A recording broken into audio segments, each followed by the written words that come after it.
Hey guys, Matt and I are glad to see you have joined us for show number 6 of BJJTV this school year. In this show, we'll be taking a look at homelessness and how it affects people right here in Washington. We'll also be looking at how people of all ages are affected by discrimination and bullying. We will also learn more about the increased popularity of tennis in Franklin County. But right now, let's take a moment to celebrate the new Missouri River Bridge built right here in Washington. The condition of the old girl right here was built and opened to traffic in 1936. So with this wider bridge, it's safer to drive across the bridge. We believe that'll reduce the accidents for the bridge. We will have 2 12-foot lanes with 10-foot shoulders. Therefore, when farm implements and wide loads come across the bridge, they won't have to stop traffic now. It's not only wider for safety, but you get a view. So you can see the boat up and down the river and get a nice view. I think it's awesome. I like how open it is. It's a cool view. I love the new bridge. I think it is so fun, and we'll be able to walk across it and fully see like amazing sunsets and the churches around, and just be able to get across the river by foot. The bike and pedestrian trail will be open later next spring. We will allow bicyclists and pedestrians on there. There is a large overlook as well, where you will have some benches there to sit at and overlook the riverfront in Washington. Well, it'll just bring a lot of people through here, and you know, when they go to cross the river, they're always going to stop to eat or shop or something like that. So it'll be real good for the economy in Washington. Yes, while there are many great features to this new bridge, the main issue that this bridge solves is safety. The Washington School District is divided by this river, so it'll help bring safety for those school buses, those parents, to get across the bridge, bringing those students to the schools. Also, the hospital is located on the south side, so this link between the counties is just adamantly necessary. Indeed it is. For Blue Jay Journal TV, I'm Brennan Randolph reporting. For many of us, it's hard to imagine not having a place to call home. Unfortunately, more and more people are experiencing homelessness, even right here in Franklin County. Kate Freitag has the details. I ended up actually becoming homeless about the age of 17. I just crashed in my car, crashed in my grandma's place, crashed at friends' places for the rest of my high school career, and I stayed homeless till I ended up going to college. According to the National Coalition for the Homeless, approximately 3.5 million people are likely to experience homelessness in a given year. Washington, Missouri is one of many towns encountering this rising issue. Since November of this year, we've interacted with 13 families that were homeless, a total of 26 people that lived in the Washington area. We have several that are on campus, middle school and high school and even elementary, that we consider like in transition. There's about 40 or 50. Homelessness is a widespread issue that can happen to anyone, anywhere, at any time. There's a lot of different causes.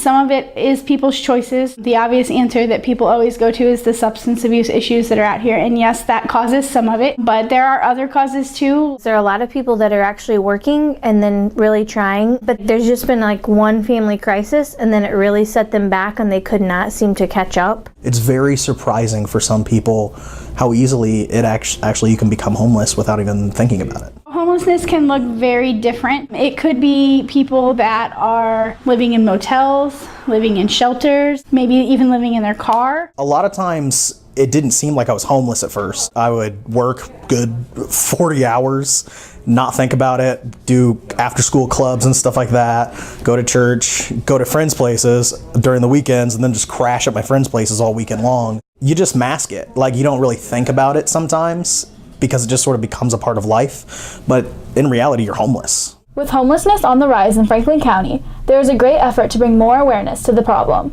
Our culture in Washington, sometimes we want to feel like those things aren't happening. We want to feel safe in our community. We want to feel like our community stands out and does really well. So I think it's hard to acknowledge that we have a problem. It becomes like a secret, like poison that's really affecting the community, and everybody knows about it, but nobody talks about it. It is there, and we do need to address it. Being homeless is a battle that can greatly impact an individual. Cody Pointer knows this all too well. You're already fighting an uphill battle, and that's unfair to you, but life isn't fair. We live in a broken world and a broken system, and you gotta fight hard, and you gotta fight harder than others. But man, when you get to the other side, it is so freeing and liberating and encouraging to know I have been to the lowest. I can get through anything else.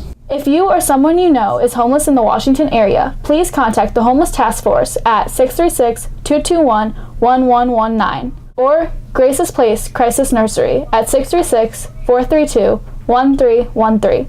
I am Kate Freitag reporting. Tennis is growing in popularity in Franklin County, so much so that some kids are hopeful that one day it'll be added to our sports program right here at Washington High School. Grace Bryson has the story. Tennis has been a discussion for a period of time. Tennis is like really fun, actually. I've played like every summer since 4th grade. I think I saw it on TV, and I thought it was cool. So I asked my mom for like a year, and then she let me do it. While tennis has not been added to WHS, recently interest has peaked in the possibility of adding the sport. I've been working with the parent groups that are interested in basically adding this sport. One way people have learned more about tennis is that several tennis enthusiasts held 2 informational nights over the summer. A bunch of people from the tennis community showed us just the basics, and then we played a bunch of games to end it. We were split up in stations, and they just taught us how to do like different techniques and stuff, and then afterwards we had pizza. They help spread the word because it's kind of difficult to get the word out there that you might add something new. Outside of Washington, other schools and individuals have seen the benefits of having a tennis team. I'm a pro here at Sunset Tennis Center, and then I also coach the girls' middle school and JV team at Westminster Christian Academy.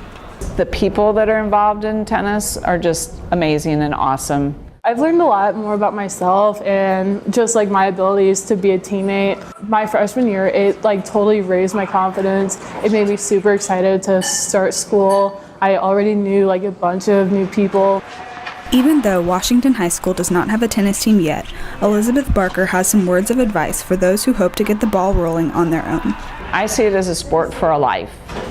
My dad's 80 and plays 4 days a week. I've had girls that come at middle school, which is at 7th grade, and they take the plastic wrap off their grip. You only need a court, a racket, and some balls, very little equipment. As tennis grows in popularity in Franklin County, the possibilities are exciting. I'm Grace Bryson reporting. Discrimination and bullying is something way too many people experience. Sarah Bazelko recently discussed this problem with several people on her campus. All around the world, many different groups experience discrimination. Even in our community, people have stories of their own. My dad grew up discriminated against. He had to sit in the balcony at the theaters. He couldn't drink from the white person's water fountain. In my old school, I got made fun of a lot. Every time I got on the bus, I got made fun of because I couldn't talk as clearly as everybody else. And then I also got made fun of because I had mixed skin. I did have a teacher that refused to call me by my preferred name. And you just hear the F word, gay slur a lot in the hallway. I cope just by not letting what they say bug me, because I know if I let them bug me, then they're getting what they want. Really am just able to look at it and think they don't really know who I am or what is going on with me, so I'm able to just be they don't really know what they're talking about. The reality is, many people experience forms of discrimination. It's how they handle it that can make or break a person. Don't let people tell you who you are. That's your decision, not theirs, and if they make you feel bad for being who you are, then they're the people who are in the wrong. Don't listen to what they say, because you're a beautiful person and you should just be you. Be strong in who you are and own that, I'm gonna get emotional. Be proud. All this advice is great, but if you're struggling with discrimination, talk to a trusted adult. I'm Sarah Bazelko reporting. Kate and I are glad you joined us for this episode of Blue Jay Journal TV. Don't forget you can visit us online at www.bluejjournal.com for more news and views about our school and community. Have a great day, Washington.